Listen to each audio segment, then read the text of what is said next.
Daniel Markovitch, bonjour. Bonjour. Vous êtes conseiller de Paris. À ce titre-là, la ville de Paris vous a nommé comme vice-président chargé du SIAP. Vous êtes en charge de l'assainissement au SIAP, qui est donc un organisme représenté avec différents membres, dont la ville de Paris. C'est ici le 3e forum de l'action internationale des collectivités. Il y a un engagement nouveau, quelque chose que le SIAP tout d'un coup a décidé de faire sous votre égide. C'est pas nouveau. Depuis le vote de la loi Oudin-Santini, le SIAP est engagé par la méthode du 1% des recettes dans la coopération décentralisée. Nous avons actuellement, dans une quinzaine de pays, plus d'une vingtaine de coopérations avec des villes, des villages. Ça va depuis les Caraïbes jusqu'à l'Extrême-Orient, en passant par le Moyen-Orient, l'Afrique du Nord et l'Afrique subsahélienne. En même temps, donc, nous avons des projets sur l'assainissement, puisque le SIAP est un syndicat d'assainissement. Nous avons des projets donc de dimension raisonnable. Nous sommes engagés actuellement pour plus d'1,2 million € par an dans ces coopérations décentralisées, ce qui n'est d'ailleurs pas le total de ce qu'on pourrait faire. Mais nous avons considéré qu'il y avait encore beaucoup de marge dans le cadre de cette loi Oudin-Santini. En effet, on est à peu près actuellement à 20 millions € de participation des collectivités et des agences de l'eau. On pourrait aller jusqu'à près de 70 millions. Pourquoi est-ce qu'on ne les atteint pas? Parce que énormément de petites villes, de petites collectivités n'ont pas les moyens d'avoir des projets suffisamment importants pour s'investir. Deuxièmement, les partenariats, les conventions, les contrats, tout ça sont un peu compliqués. La recherche de partenaires aussi plus fortunés, l'Association française de développement ou autre. Et donc, ce que nous proposons, lorsque nous avons des projets, c'est de découper ces projets en tranches et de les proposer à d'autres collectivités pour des parties individualisées, tout à fait quantifiables, et que la collectivité pourra suivre, voir l'équipement d'une famille ou d'une concession dans un village.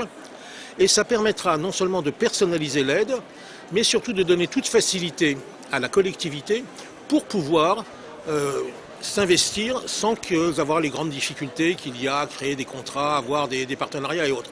Alors il y a la possibilité de se lancer, il y aura la possibilité, parce que ça se fera à partir de la rentrée, de se lancer sur du matériel, sur du technique, mais je pense aussi que la relation humaine est plus importante. Et donc nous proposerons également que lorsque nous recevons en France des techniciens, des ingénieurs que nous formons dans nos centres de formation, venus de l'étranger, je pense en particulier aux Palestiniens actuellement, eh bien nous pourrons proposer par exemple qu'une collectivité soit paye le voyage, soit les héberge, et crée ainsi du lien d'homme à homme pour connaître la problématique des gens sur place.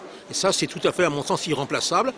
Ça permet à des villes qui n'ont que quelques centaines d'euros à mettre de pouvoir s'investir aussi dans un partenariat en coopération décentralisée. Si je vous comprends bien, Daniel Markovitch, chacune des communes ou des collectivités françaises pourront se greffer sur un projet à hauteur de leur dimension économique et financière. Alors, sinon française, du moins francilienne, parce que le SIAP est un syndicat d'Île-de-France et il y a suffisamment de communes en Île-de-France pour pouvoir déjà faire pas mal de choses.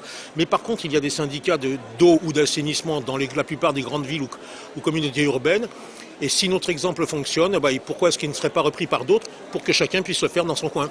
Alors, ça commence quand cette initiative? On va mettre ça en ligne certainement à la rentrée, sur le site du SIAP.